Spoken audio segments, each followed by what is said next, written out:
mulai. Aku mau coba perkenalan diri lagi. Dikenalkan namaku Verly. Sekarang aku sebagai engineer. Nah, dan juga beberapa pengalaman sebelumnya juga mirip ya sebagai engineer juga di beberapa company. Terus juga ada beberapa pengalaman magang terkait AI gitu. Nah, mungkin itu cukup sekian dari perkenalanku ya. Jadi kalau misalnya teman-teman ada mau bertanya-tanya nanti silakan bisa gunakan fitur chat atau mic tuh. Oke. Nah, karena dariku sekarang udah perkenalan, mungkin aku juga pengen tahu nih kalau dari teman-teman sendiri tuh perkenalan juga kali ya di chat gitu. Mungkin dari nama panggilan, asal, terus pekerjaan mungkin kalau yang udah kerja atau kalau yang masih sekolah jurusannya apa gitu kali ya. Ya, biar lebih santai aja. Tuh, yuk. Mungkin aku bisa sembari baca-baca nih. Nanti barangkali kita ada yang ternyata wah rumahnya deket nih atau wah satu sekolah nih gitu.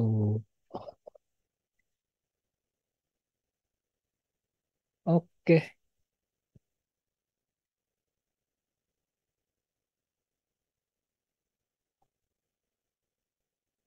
Nah, sekarang kita coba masuk ke materi yang hari ini akan kita pelajari terkait bagaimana pengenalan terkait golang itu sendiri itu. Terus juga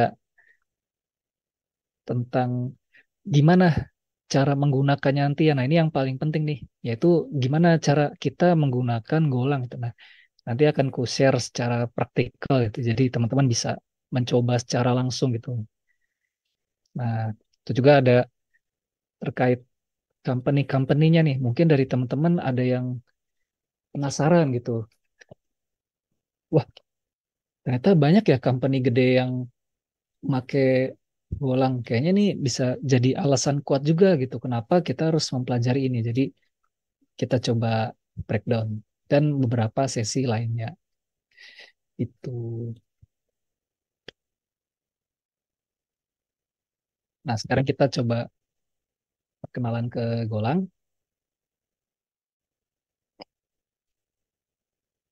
Nah, secara definisi dulu, di Golang itu adalah sebuah bahasa yang pertama sifatnya compile. Nah, mungkin kalau dalam pemrograman itu bahasa pemrograman itu ada dua jenis ya umumnya. Ada interpret, ada compile. Nah, aku nggak terlalu mau jelasin lebih dalam ya. Yang penting ada gambaran aja intinya. Compile itu bahasa kita akan ditranslasi ke bahasa mesin yang dimengerti oleh komputer gitu. Terus juga ada concurrent. Nah, concurrent ini artinya dia dapat melakukan eh, proses yang bersamaan gitu ya. Bersamaan dalam satu waktu, dalam waktu yang ya dalam tanda kutip bersamaan. Nanti, kayak gimana contohnya? Nanti akan aku coba jelasin ya. Terus juga statistik, statically type. Artinya Golang ini adalah bahasa yang dalam tanda kutip strict gitu. Jadi dia kalau ada salah dikit tuh langsung dikasih tahu errornya gimana. Jadi nggak boleh kita nggak boleh melanggar aturannya gitu. Golang. Nah, terus juga Golang ini bahasa yang pertama kali itu didevelop sama Google. Jadi dari pengembangnya aja itu udah sangat besar sekali ya. Makanya Golang ini perkembangannya juga sangat cepat gitu. Nah, kenapa kita mempelajari Golang nih? Kenapa kita perlu buat belajar Golang? Mungkin buat teman-teman yang memang udah ada background di bidang software, software atau pemrograman, mungkin bisa berpikir, Kenapa ya saya harus belajar Golang? Padahal bahasa yang saya kuasain ini kayaknya udah cukup deh. Kenapa ya harus belajar Golang itu? Nah, yang pertama, Golang itu secara bahasa itu dia terkenal dengan simplicity dan readability. Artinya, kita bahkan sebagai awam pun itu bisa mempelajarinya dengan mudah. Mudah ini dalam arti kita bisa lebih cepat mengerti. Tuh. Karena apa? Karena memang sintaksnya juga sederhana, pendek-pendek, pendek-pendek. Nah, nanti gimana? Kita akan coba lihat bentuk sintaksnya seperti apa. Nah, terus ada lagi readability. Readability ini berarti kode yang ada itu mudah dibaca. Tuh. Jadi ketika kita contoh sedang membaca kode orang lain, nah kita bisa memahami isi kode itu dengan lebih mudah gitu. Karena ya bahasa ini memang readability itu karena sintaksnya simple gitu. Nanti akan kita coba lihat. Nah, terus yang kedua ada open source. Open source ini berarti bisa digunakan secara bebas dan gratis gitu ya. Kita kalau mau menggunakan bahasa Golang itu gratis, nggak bayar gitu. Dan kita bisa menciptakan solusi yang kita mau gitu dengan bahasa ini secara cuma-cuma, nggak harus bayar buat nyewa lah atau beli lisensi dan lain-lain. Nah, terus juga dari sisi komunitas dan pengembangannya itu sangat pesat tuh. Jadi bisa dibilang Golang itu termasuk bahasa yang baru gitu ya. Baru dia muncul sekitar tahun 2010-an ini. Sedangkan bahasa-bahasa pemrograman lain itu udah pada tua, bahkan ada yang dari tahun 90-an, ada yang 2000-an, udah bahkan di atas 20 tahun mungkin. Nah, tapi Golang ini walaupun dia bahasa yang bisa dibilang cenderung baru, muncul, tapi perkembangannya pesat banget. Banyak banyak company-company besar yang berani buat migrasi atau implement bahasa ini. Padahal secara apa namanya perkembangannya, secara rilisnya itu terbilang baru.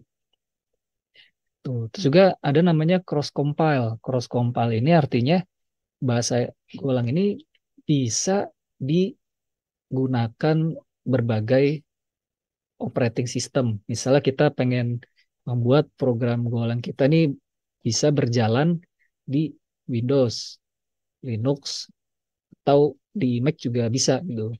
Nanti ada settingannya.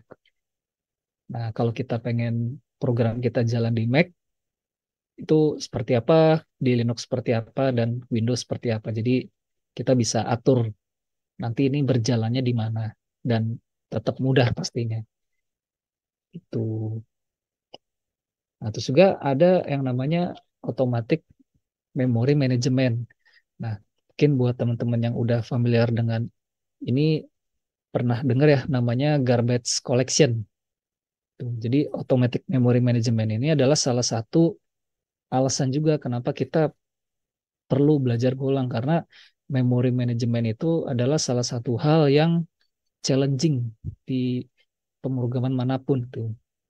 Jadi ada beberapa bahasa yang memory manajemennya itu manual. Jadi kita harus tahu kapan kita harus bersihin dan lain-lain. Tapi kalau di Golang kita akan lebih fokus ke bagian pengembangannya aja. Jadi kita nggak usah khawatir dengan, aduh, kalau bikin program ini memori kita akan penuh nggak ya, atau leak nggak ya, atau dan lain-lain nggak ya. Itu semuanya udah diatur sama Golang. Itu nama istilahnya garbage collection. Tuh. Terus juga yang terakhir, nah ini salah satu yang penting juga, yaitu belajar Golang itu adalah sekarang bisa dibilang in demand. Udah udah dalam kategori mungkin menurutku wajib kali ya buat pemula itu. Dan aku juga sangat merekomendasikan ketika orang mau belajar hal baru terkait pemrograman, biasanya aku juga akan merekomendasikan belajar Golang tuh, karena salah satunya ini skill setnya itu sangat dibutuhkan sama perusahaan-perusahaan tuh.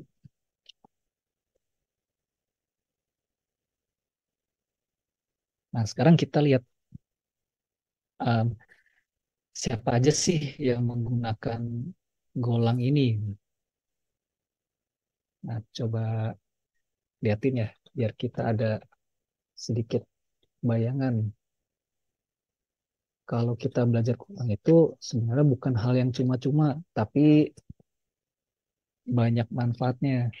Nah, ini dia. Nah, di sini kita bisa lihat ya, macam-macam. Nah, itu juga mungkin bisa share ke semuanya. Jadi kita bisa lihat langsung ya. Itu ada contoh company-company di negara mana aja nih yang implement Golang di tempatnya gitu. Nah, kalau kita mau cek Indonesia, berarti kita langsung aja cek di UDI. Ini dia. Nah, kita lihat nih di Indonesia ada dari asal aja gitu. Nah, tuh mungkin teman-teman bisa lihat nih, wah ada perusahaan yang saya kenal nih, kayaknya gede nih.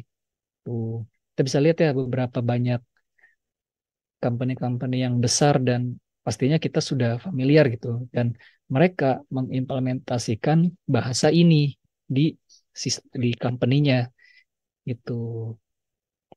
Nah, bisa kita lihat mungkin teman-teman yang lebih paham ya mana nih company. Bahkan mungkin bisa jadi ada salah satu company yang teman-teman pengen masuk gitu. Wah, ini nih tempat yang pengen ku masuk dan dia implement loh Golang. Ah, bisa jadi alasan kuat nih buat mempelajari hal ini gitu.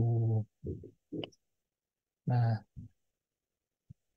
ini mungkin masih banyak company lain yang menggunakan bahasa Golang cuma memang nggak tercatat aja ya. Tapi dari sini kita bisa kebayang kalau company-company yang menggunakan Golang ini bisa dibilang besar-besar gitu.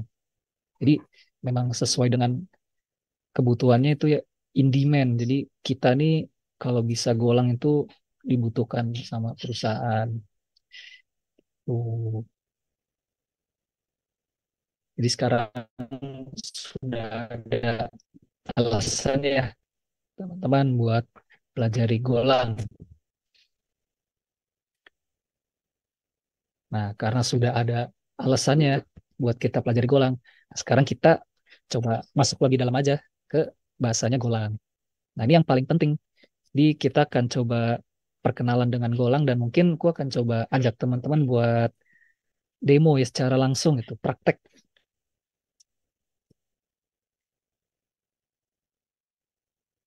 Oke, jadi ini kita bisa sembari buka source-nya ya. Kalau di Golang itu udah ada, salah. Di Golang itu dia udah punya resource-nya sendiri buat kita belajar. Namanya Golang Playground. Nah, di sini kita bisa nyoba-nyoba. Nah, ini silakan teman-teman kalau mau coba secara langsung bisa buka ya Go Dev dalam kurung Play. Nah, dibuka terus bisa langsung nulis ya di dalam sini. Jadi kita nggak perlu instalasi dulu di komputer kita masing-masing, tapi kita bisa langsung gunain resource dari webnya. Nah, misalnya ini sintaks Golang nih. Di Golang tuh seperti yang aku bilang ya, dia sangat sederhana sekali.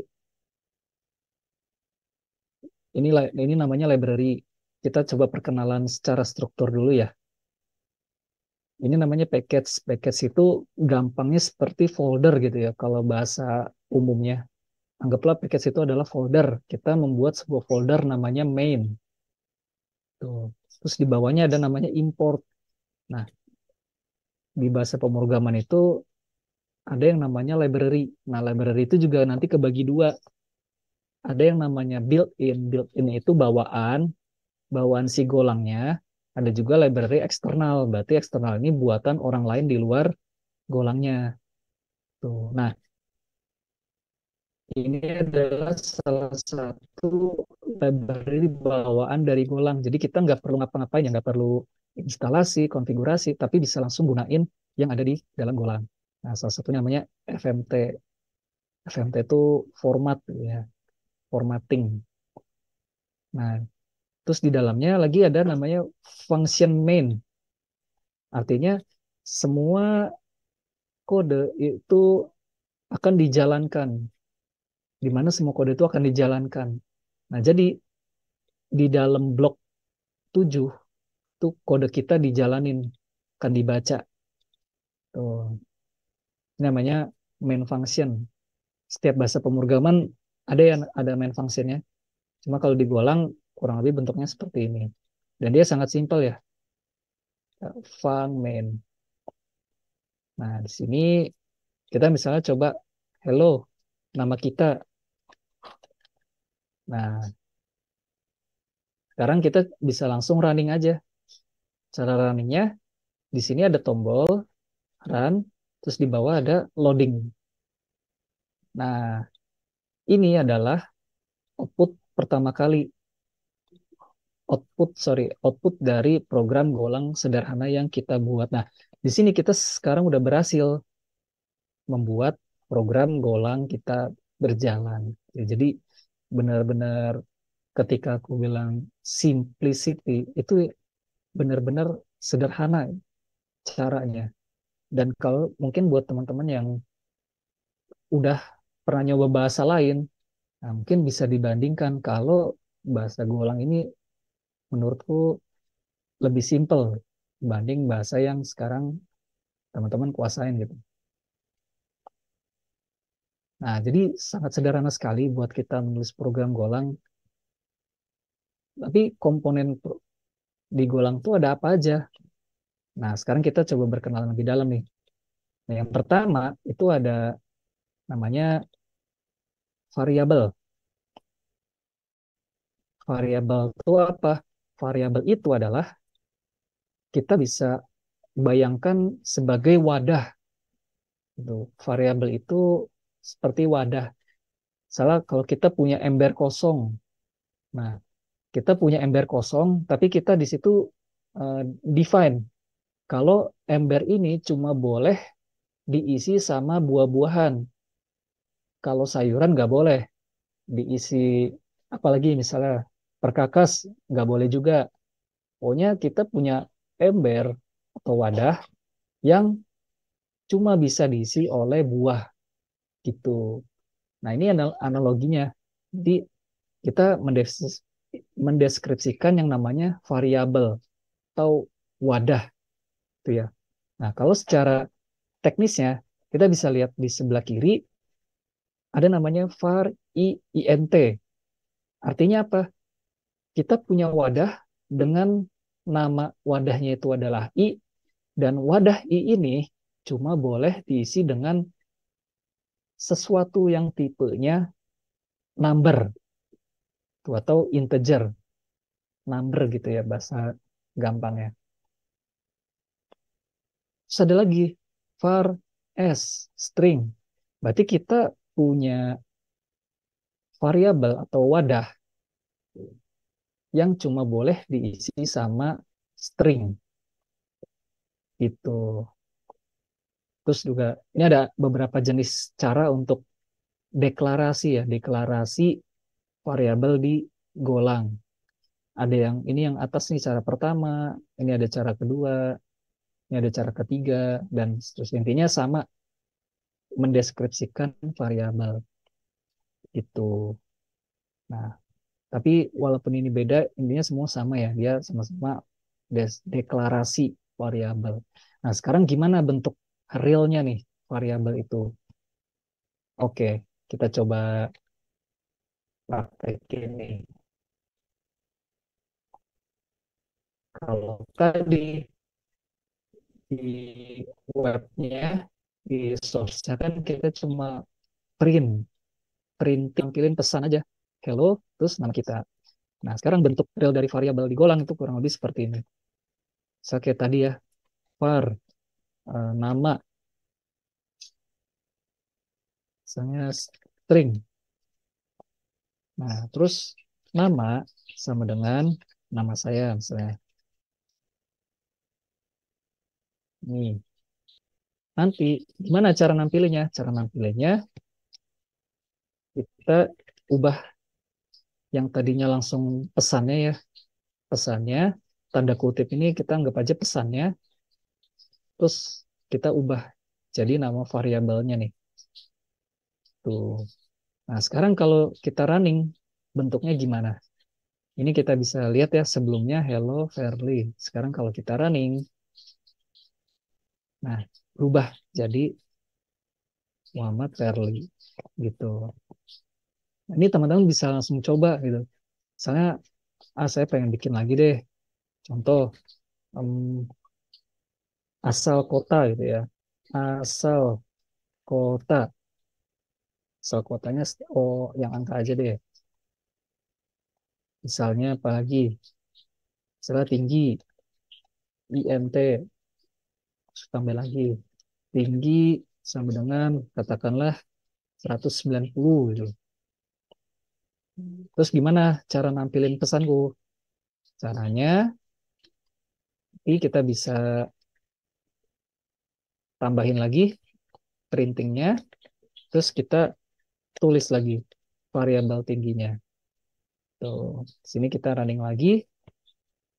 Nah, nanti akan keluar pesannya nama dan tinggi gitu. Nah, sekarang teman-teman bisa coba ya, bisa coba secara langsung. Nah, mungkin ini bisa aku coba kasih juga variabelnya biar bisa dicoba secara langsung.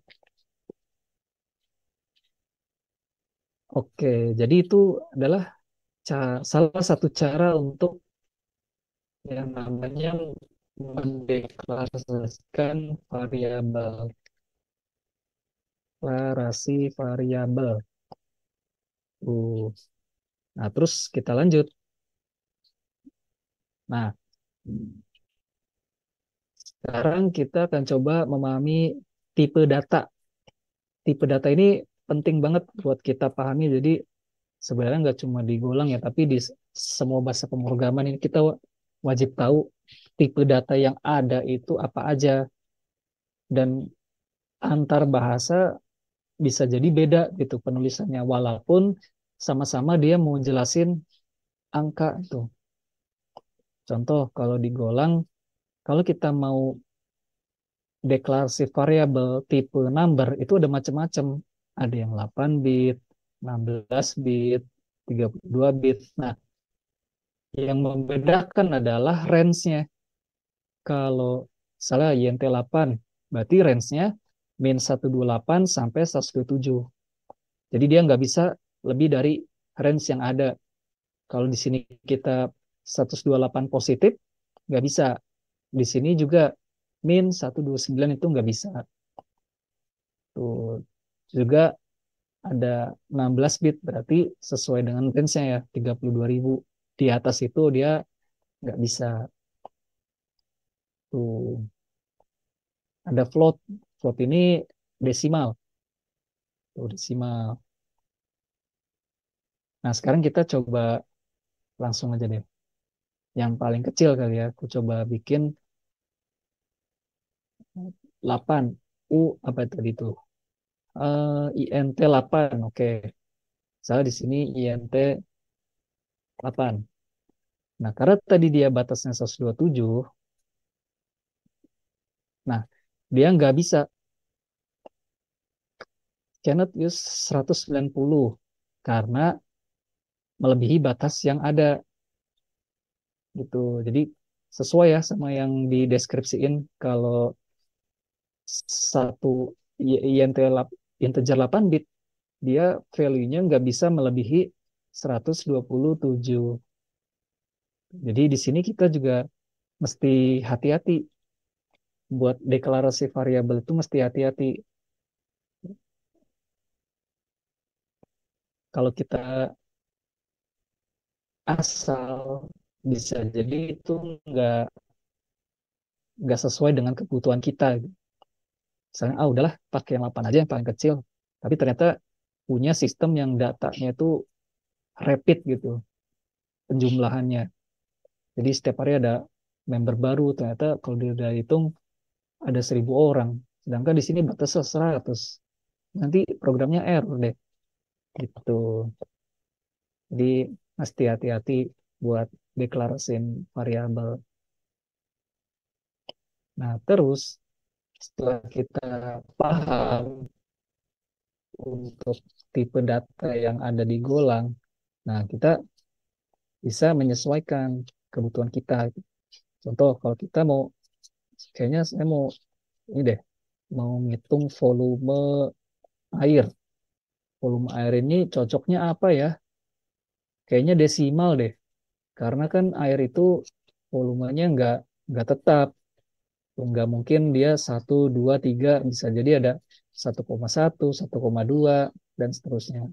Berarti dari sini kita bisa tahu, oh kalau kita mau jelasin tentang volume air, berarti tipe data yang cocok float atau desimal dibanding integer.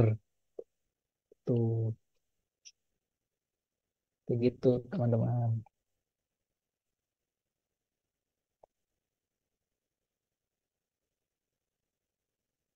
Nah, ini ada contoh implementasinya. Kalau kita ingin mendeklarasikan integer, terus string kayak gimana, float, nah ini pi ya, huruf pi, terus boolean, boolean itu benar atau salah. Nah, ini seperti ini.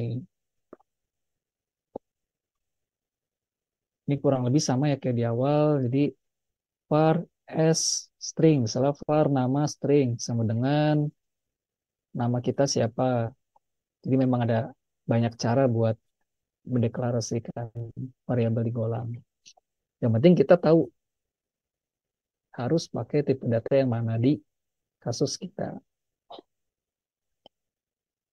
Nah, selanjutnya kita akan belajar tentang control structure. Jadi ini adalah salah satu hal penting ketika kita belajar pemrograman manapun ya, terutama di Golang.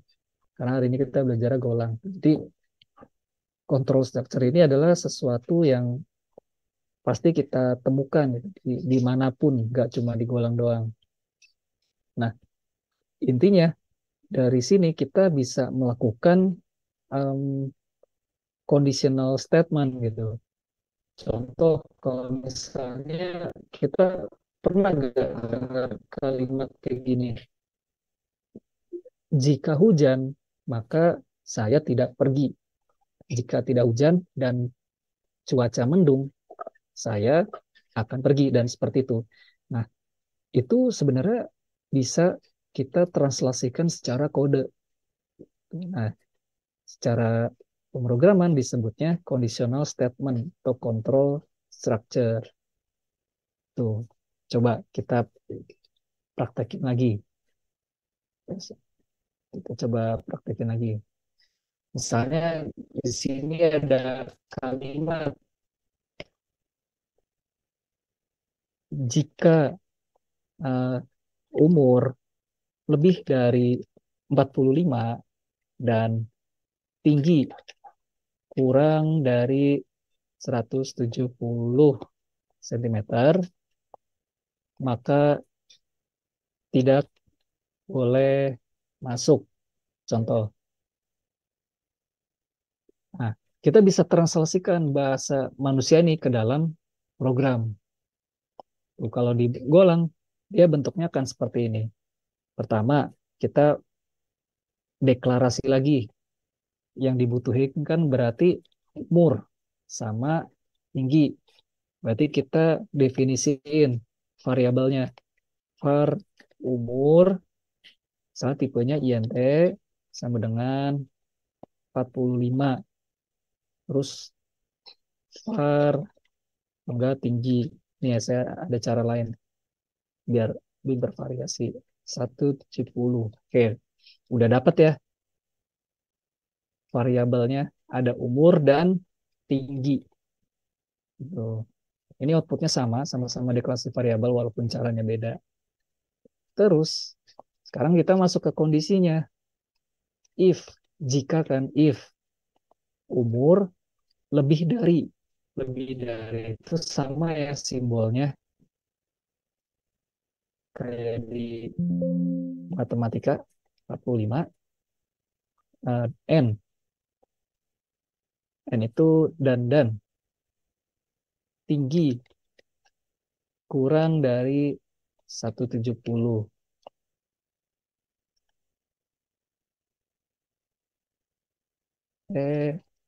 Greenland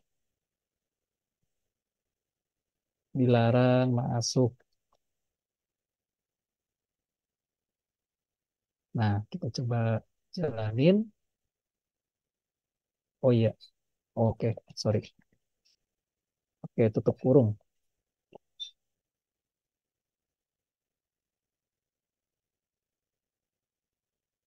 Salah. New variable. Ya, pakai ini aja.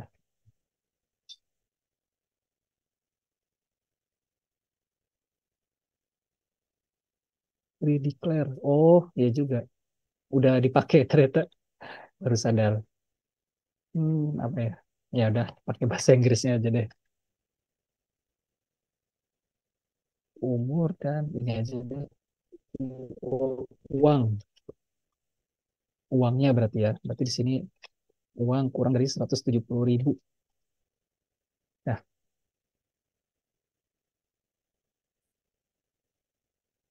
oh iya. Nah, di Golang ini kelebihannya adalah kalau kita mendeklarasikan variabel, tapi variabelnya ini nggak dipakai, Golang itu akan marah gitu dalam tanda kutip. Kamu udah bikin-bikin kok nggak dipakai sih? Nggak boleh. Kalau kamu bikin variabel, berarti kamu juga harus pakai. Tuh, makanya kenapa di sini error. Karena uang ini kita udah deklarasi tapi nggak dipakai. Gitu. Nah, di sini kita nggak tampil apa-apa ya. Ada yang tahu nggak kenapa nggak tampil apa-apa? Jangan-jangan error. Ada yang tahu nggak kenapa ya nggak muncul tulisan dilarang masuk? Ada yang tahu? Ada yang tahu? Kayaknya sintaksnya udah bener nih. Tapi kenapa muncul ya?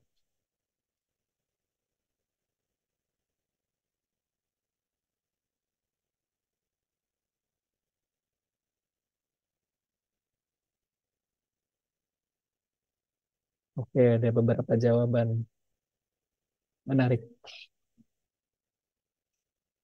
Wah, macam-macam ya. Ini sebenarnya di luar konteks pemrograman, ini kita kayak lagi belajar matematika biasa ya, gitu. Oke, ada beberapa jawaban. Nah, jadi kenapa dia, padahal aku udah deklarasi nih, kalau kurang dari 4, lebih dari 45 dan kurang dari 70, dilarang masuk. Nah, tapi kok di sini nggak muncul ya? Jawabannya adalah kondisinya tidak terpenuhi. Kondisi tidak terpenuhi. Jadi inilah kenapa line 21 itu tidak muncul di output program. Nah, jadi dalam conditional statement, nah ini mungkin sama di bahasa manapun, blok kode akan dieksekusi hanya jika bernilai benar, memenuhi gitu. Sedangkan ini tidak memenuhi. Pertama, 45. 45 itu lebih dari 45 enggak? Salah ya, karena sama dengan harusnya. Kecuali kalau di sininya 46, baru ini 45 lebih dari 46, lebih dari 45 sama dengan true gitu. Ini juga sama, 170 kurang dari 170 itu sama dengan salah. Karena tidak memenuhi, salah, ini salah, berarti tidak dieksekusi. Sekarang kita coba demoin deh yang benernya gimana.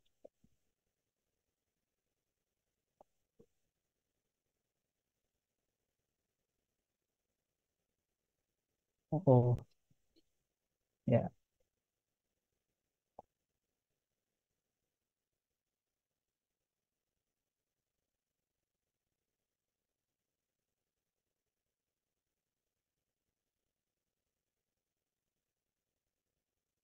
Nah, udah masuk nih. Karena kondisinya benar.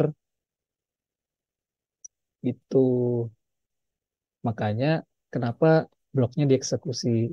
Jadi sekarang kita sudah kebayang ya kalau dalam control structure karakteristiknya dia hanya mengeksekusi kalau blok, kalau kriterianya itu benar. Nah, if X sama dengan true, X-nya true sama dengan true juga, berarti dia valid ya. Kalau misalnya di sini false, terus dibandingin false sama dengan true, dia salah kriterianya dan ini tidak akan dieksekusi. Nah, di sini juga sudah ada ya penjelasannya. Hanya dieksekusi kalau kondisinya itu benar. Tuh. Nah, selain ada if, di Golang juga ada namanya switch. Switch ini yang sama ya, dia control statement. Bedanya itu adalah kalau kalau if atau if else dia lebih general sifatnya. Tapi kalau switch biasanya dia ada kriteria yang spesifik. Contoh, ini kita coba demo deh. Nah, kalau if kan berarti ada dua ya inputnya, umur sama uang. Tapi kalau di switch, dia biasanya yang satu jenis nih. Ya, kita coba kopas saja biar persingkat. Nah, switch 6. 6-nya misalnya 6 sama dengan 40, 45. Nah, switch biasanya cocok untuk satu variabel aja, range dari satu variabel. Betul. Contoh, si number ini kalau kurang dari 5 dia bilang ini. Kalau sama dengan 5 ini. Kalau lebih dari 5 ini. Selain itu, ini. Jadi semuanya tuh berkutat di variabel number aja. Nah, jadi ini agak beda dengan if. Walaupun sama-sama kontrol kontrol statement, karakteristiknya sedikit berbeda.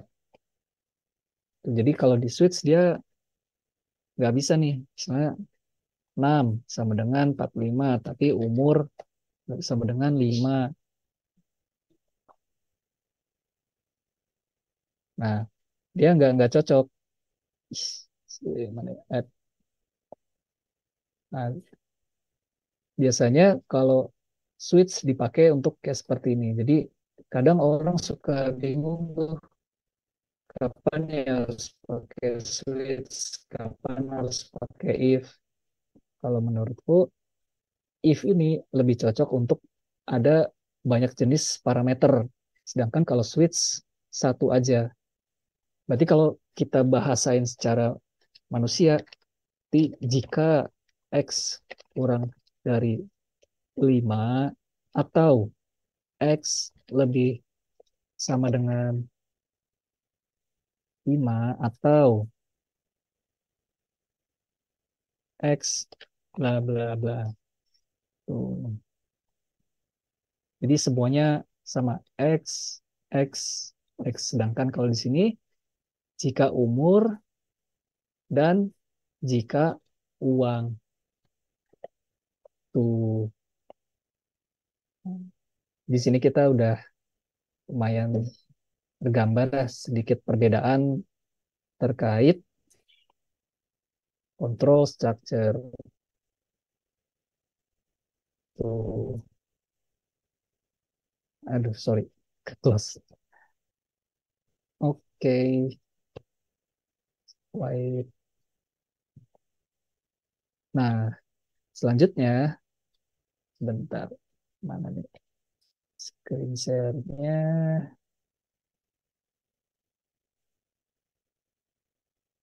Sekarang kita lanjut lagi belajar tentang function. Nah, di sini nggak cuma digolang aja ya, di setiap bahasa pemrogram juga ada namanya function. Cuma kalau digolang itu ada dua, ada yang namanya function, ada yang namanya method. Nah, sebenarnya dua hal ini tuh menurutku mirip ya. Jadi walaupun sama-sama function tapi ada yang membedakan kayak gitu. Jadi secara definisi dulu, mungkin buat teman-teman yang belum familiar, function itu adalah sekumpulan atau kumpulan baris program yang kita bungkus gitu.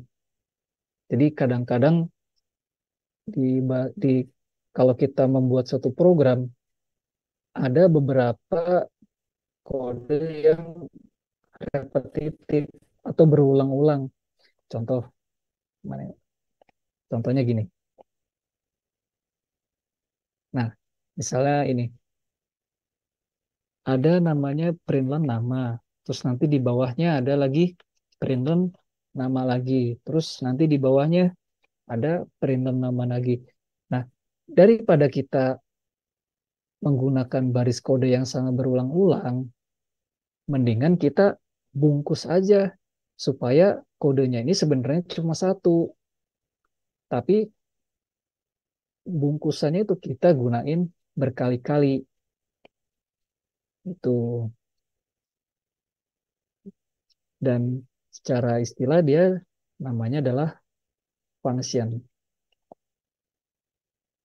Contoh, ini kan sebenarnya udah repetitif ya. Println lagi, println lagi, println lagi. Nah, daripada berulang-ulang, ya udahlah, aku mau bikin sebuah function aja atau wrapping. Kalau digolang, kalau kita mau bikin function atau wrapping, caranya dengan nambahin sintaks namanya func, sesuai namanya ya, function. Nah, nama functionnya apa? Contohnya, print message. Nah, message-nya apa? Jadi, kalau digolang, function itu ada yang namanya parameter. Nah, ini bisa kita lihat ya, func main, tapi dia cuma tutup kurung kosong. Artinya ini adalah function tanpa argumen atau ya parameter ya bahasa lebih mudahnya, walaupun agak beda. Tanpa parameter atau argumen. Tuh, jadi kosong, nggak perlu ada apa-apa. Tapi kalau kita lihat atasnya, func apps, apps ini absolut nih kalau di matematika. V vertex, ada type vertex struct bla bla bla. Nah, ini kita nggak perlu dalamin ke sini, tapi kita fokus ke sini. Ada namanya V vertex. Nah, sini juga sama. Ini namanya argumen. Misalnya M string. Tuh. Terus dia ngapain fungsinya? Misalnya rmt println M. Nah, sekarang nanti kita ganti print message nama. Kalau kita running, nah sama ya. Dia akan nampilin hal yang sama gitu. Coba kita ulang lagi. Three message. Terus mana lagi yang ada perintan-perintannya? Ini kita kupas semua. Oke. Nah, nah, sekarang kita running lagi. Kenapa nih? Oh, ya ada yang bukan string ternyata. Jadi nggak bisa. Nah, di sini dia bukan string, jadi nggak bisa.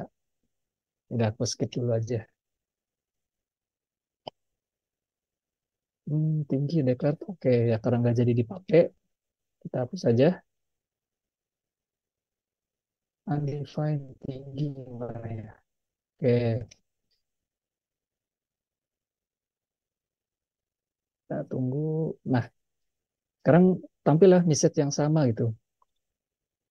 Nah, kita sebenarnya ada satu kode yang sama dipakai berulang-ulang tanpa repetitif itu. Jadi kita bungkus. Ini sebenarnya contoh sederhana ya.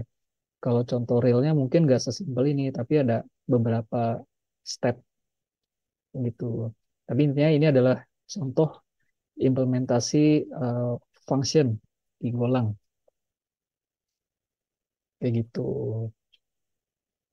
Nah, mungkin sebenarnya itu aja sih terkait belajar Golang sederhana hari ini. Jadi yang pengen ku jelaskan adalah bagaimana bahasa Golang ini sangat mudah gitu terkait kemudahan dan readability-nya.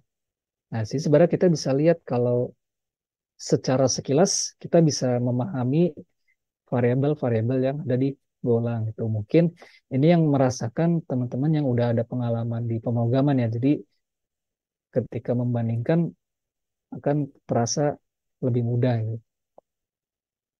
Cuma dia minusnya adalah ya tadi kalau misalnya ada variabel yang cuma dibikin tapi nggak dipakai itu nggak bisa lanjut tuh. Nah, dari sini sebenarnya kita udah ada bekal teman-teman buat mengeksplor Golang lebih jauh tuh. Jadi silakan bisa diekspor lagi ya dari dasar-dasar ini ada banyak yang bisa kita lakukan. Contoh ini, contohnya nih, kalau umurnya sekian dan tingginya sekian, gimana? Atau dari kasus-kasus sederhana itu, penjumlahan, penjumlahan sederhana misalnya. Itu. Nah, dan terakhir aku mau menjelaskan terkait instalasi. Nah, kalau tadi kan kita main-main di Golang tuh di webnya ya, sesuai namanya kan playground. Jadi sebenarnya ini emang tempat main-main nih. Aku juga biasa pakai ini buat eksperimen gitu atau nyoba-nyoba. Nah, tapi gimana kalau kita mau mendevelop Golang? Saya tertarik nih buat develop lebih jauh, lebih detail. Gimana caranya? Nah, kita bisa go install. Nah, kita bisa langsung aja ke websitenya di sini, golang.dev. Itu nanti tinggal install sesuai dengan OS-nya masing-masing. Linux, Windows, Mac. Kalau saya sih biasanya untuk keperluan development tuh pakai Linux. Jadi nanti pakainya ini. Tapi kalau teman-teman nanti pakai Windows, silakan ikutin cara yang ini. Tuh, dan udah deh selesai. Habis itu baru ikutin lagi tutorialnya. Nah, ini lebih detail sama sih yang kita pelajari barusan sebenarnya. Cuma ini lebih detail gitu. Oke deh. Nah, dan juga Golang itu sumber belajarnya lengkap. Nah, ini dia. Ini salah satu yang ku rekomendasiin.